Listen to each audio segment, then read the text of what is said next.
They are representative of student, they are representative of people. वो उसको हमारे पास आना चाहिए था लोकतंत्र के हिसाब से, और जब वो हमारे पास आते हैं तो उसका हम लोग फूल माला से स्वागत करते हैं। उसका हम लोग पानी शरबत ढोल नगाड़ा गाजा बाजा नृत्य के साथ उसका वेलकम करते हैं। लेकिन जब उनके पास गए, लेकिन वो हमें क्या किए, लाठी डंडा गोली FIR की, लाइट को बिजली विभाग से कटवा करके अंधेरा करके बेरहमी से छात्रों को पीटा गया।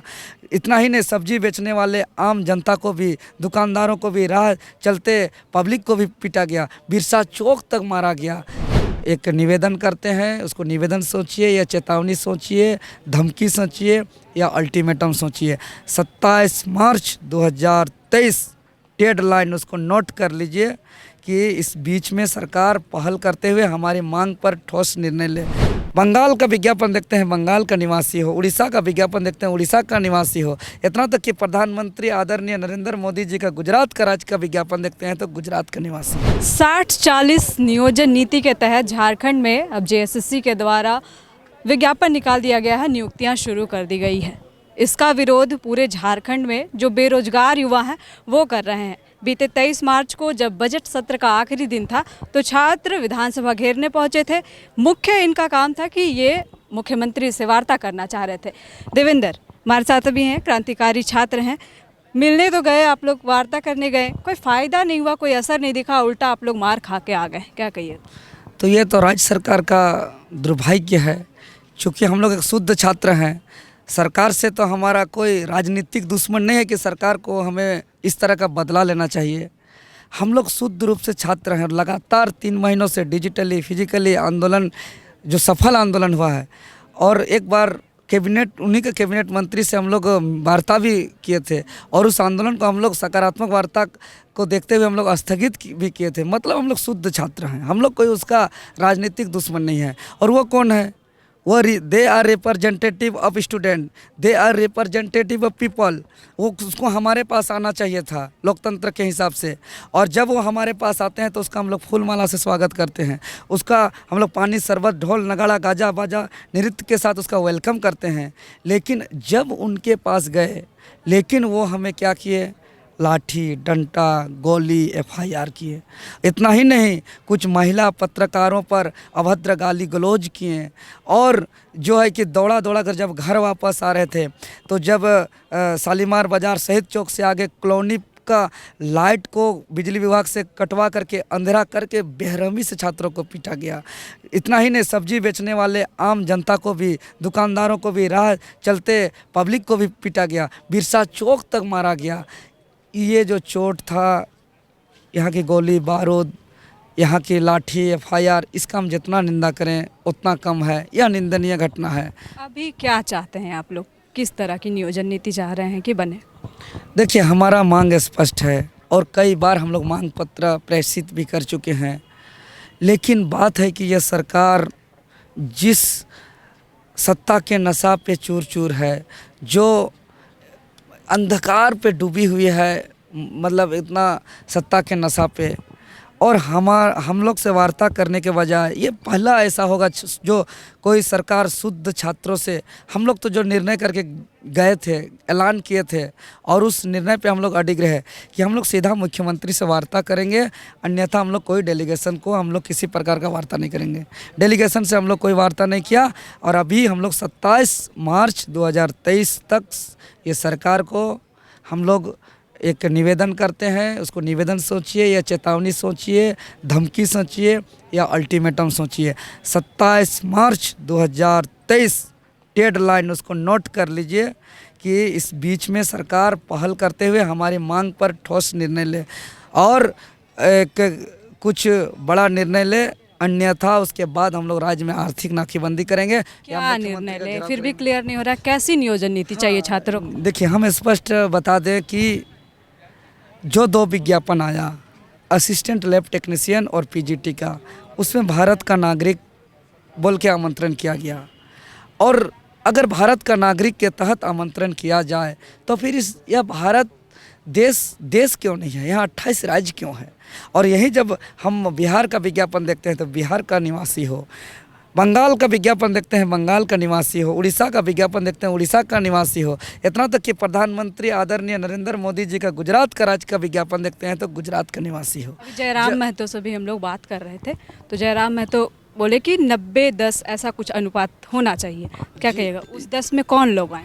देखिए, जो भारत के नागरिक हैं, जो मेधावी हैं वो आए, लेकिन जो 60-40 है, 60 तो समझ रहे हैं कौन है, 40 स्पष्ट नहीं है जिसको स्पष्ट करना है, और 60 में भी महामिश्रण है, उसको भी और थोड़ा उसको फिल्टर करने की आवश्यकता है, क्योंकि 60 झारखंडी पूर्णतः मूलतः शुद्ध रूप से नहीं है, उसमें महामिश्रण है, क्योंकि 60 वो है जो यहाँ जन्म हुआ, मतलब बाहर के यहाँ जन्म हुआ तो उसका मिश्रण है, जो यहाँ मैट्रिक इंटर तक पढ़ा वो इसमें मिश्रण है 60 में, जिसका पिताजी यहाँ भारत सरकार या राज्य सरकार के अधीन काम करते हों, वो कहीं के हों, तो वो 60% में महामिश्रण है।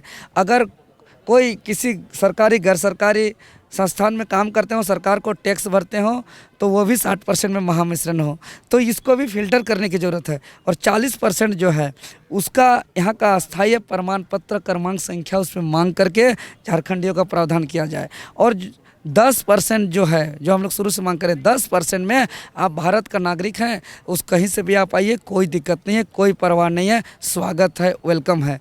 लेकिन आप 60-40 के तहत करिएगा तो आंदोलन होगा। 60-40 में दिक्कत ये है कि अगर इसके तहत नियुक्ति होता है तो जिस उद्देश्य से राज्य का गठन हुआ है, जो आंदोलनकारियों का सपना था, जो शहीदों का सपना था, वो सपना के विपरीत काम हो रहा है। उन लोग का सपना था कि झारखंड जो जंगल झाड़ खेत गौड़ पहाड़ पर्वत में जो लोग रहते हैं, आदिवासी मूलवासी, वो कहीं ना कहीं यहाँ का पढ़ाई का वातावरण बाकी राज्यों से पिछड़ा है। यहाँ 62 सरकार का ही आंकड़ा ये कहता है कि 6200 विद्यालय में एकमात्र शिक्षक के भरोसे चल रहा है। उसके अलावा कई ऐसे विद्यालय है जहाँ मतलब बहुत बुरा स्थिति चल रहा है। यहाँ के अधिकारी पदाधिकारी जो है कि शिक्षा व्यवस्था को ऐसा ध्वस्त कर दिए हैं कि आजकल के जो भी गार्जियन है उसका स्थिति जैसा भी हो, सरकारी विद्यालय में पढ़ाना नहीं चाह रहे हैं। बहुत मजबूरी में बस एज और उम्र गिना जा रहा है, क्लास बढ़ रहा है, पढ़ाई का क्वालिटी नहीं है। आज से हम लोग का पिताजी दादाजी का उम्र में जाते हैं, अगर कोई अधिकारी पदाधिकारी किसी भी विभाग में उसको पूछते हैं बाबा कौन विद्यालय से पढ़े हैं, तो उसका जवाब होता है सरकारी विद्यालय में। और आज कोई भी सरकारी विद्यालय में पढ़ाना नहीं चाहता है, मतलब एजुकेशन सिस्टम को ध्वस्त कर दिया गया। एक तरफ महाविद्यालय में प्रोफेसर नहीं है, नेट जेआरएफ छात्र को गाइड नहीं मिल रहा है, स्कूल में शिक्षक नहीं है, एक शिक्षक के के भरोसे कई स्कूल चल रहा है, और दूसरी तरफ आप बिहार दिल्ली यूपी उत्तराखंड से मुकाबला करा रहे हैं, तो कहीं ना कहीं पीछे हो जाएंगे और नौकरी से बाहर हो जाएंगे। और नौकरी से बाहर हो जाएंगे तो छात्र गलत काम करेंगे, हथियार उठाएंगे। नौकरी से बाहर हो जाएंगे तो कोई दलाली का काम करेंगे और अपने ही लोग अपने ही ज़मीन को दलाली करके बेचेंगे। लेकिन अभी तो सरकार कह रही है ना कि हम लोग फिलहाल टेम्पोररीली नौकरी देने के लिए ये नियोजन नीति लेके है। ये टेम्पोररी नहीं है, ये टेम्पोररी नौकरी देने वाला नहीं है, ये टेम्पोररी राज्य का नौकरी बेचने के लिए है। और नौकरी कौन खरीद पाएगा? वही बाहर के भूमाफिया। और भूमाफिया अगर बाहर से नौकरी खरीदेंगे यहाँ आकर के, तो वो लोग फिर यहाँ माफियागिरी का काम करेंगे। तो ये टेम्पोररी कोई यहाँ के छात्रों का दुख तकलीफ और दर्द पे महलम लगाने के लिए नहीं है। ये टेम्पोररी पॉलिसी इस राज्य का 3.5 से 4 लाख जो रिक्त पद है उसको बेचने का एक नीति है। आप लोग नियोजन नीति लाने के लिए सरकार को समय देंगे क्या? देवेंद्र महतो ऐसा आश्वासन देंगे सरकार को कि अगर वो समय लेते हैं तो आप लोगों की तरफ से कोई आंदोलन नहीं? बिल्कुल, वो तो हम वार्ता करें। हम तो इसीलिए बात करना चाहते हैं मुख्यमंत्री महोदय। हम लोग कोई हुड़दंग करने वाले नहीं हैं, हम लोग कोई उदंड नहीं है। हम लोग तो बार बार जब चाहे तब वार्ता करने के लिए तैयार हैं। हम लोग कोई राजनीतिक करने वाले नहीं है कि हम लोग हंगामा करेंगे विपक्ष टाइप का, कि हुड़दंग करेंगे, हंगामा करेंगे और जो है कि आपको काम करने से रोकेंगे, बाधा पहुंचाएंगे। यार 20 मार्च का यही सरकार के कहने से ना हम कार्यक्रम को स्थगित किए, यही इन्हीं की सरकार के कैबिनेट मंत्री आदरणीय आलमगीर आलम साहब के आश्वासन पे हमने किया था। अभी भी हम कहते हैं कि मुख्यमंत्री महोदय जहां बुलाएं हम लोग वहां के बात करना चाहते हैं। हम लोग सॉल्यूशन चाहते हैं, हम लोग स्टूडेंट हैं, हम लोग समाधान चाहते हैं। हम लोग शुद्ध छात्र हैं। हम लोग उसका राजनीतिक विपक्ष दुश्मन नहीं है कि हम लोग मुद्दा बना के हम लोग आंदोलन करना चाहते हैं। लेकिन सुन ले मुख्यमंत्री महोदय, अगर 27 मार्च तक डेडलाइन अगर नहीं हमारे मांग पर विचार करते हैं तो राज्य पे आर्थिक नाकेबंदी होगा, मुख्यमंत्री का घेराव होगा। और उससे पहले मैं तमाम राज्य के छात्र नौजवानों से अपील करना चाहता हूं कि 27 मार्च से पहले तक आप लोग जहां भी हैं, चाहे संथाल परगना से हो, चाहे कोल्हान प्रमंडल से हो, चाहे उत्तरी छोटा नागपुर से हो, चाहे दक्षिणी छोटा नागपुर से हो, चाहे पलामू प्रमंडल से हो, चाहे छोटे जगह से हो या बड़े जगह से हो, डेली रोज पुतला दहन करिए, जुलूस निकालिए, धरना प्रदर्शन करिए, विरोध प्रदर्शन करिए और आप लोग आंदोलन को रेस बनाए रखिए। और 27 मार्च तक अगर हमारी मांग पूरी नहीं होती है फिर आह्वान करेंगे। आप लोग कमर कस के तैयार रहिएगा इस तानाशाही सरकार के खिलाफ आवाज़ को बुलंद करने के लिए। मांग यही है कि नियोजन नीति इस पर विज्ञापन ना निकले।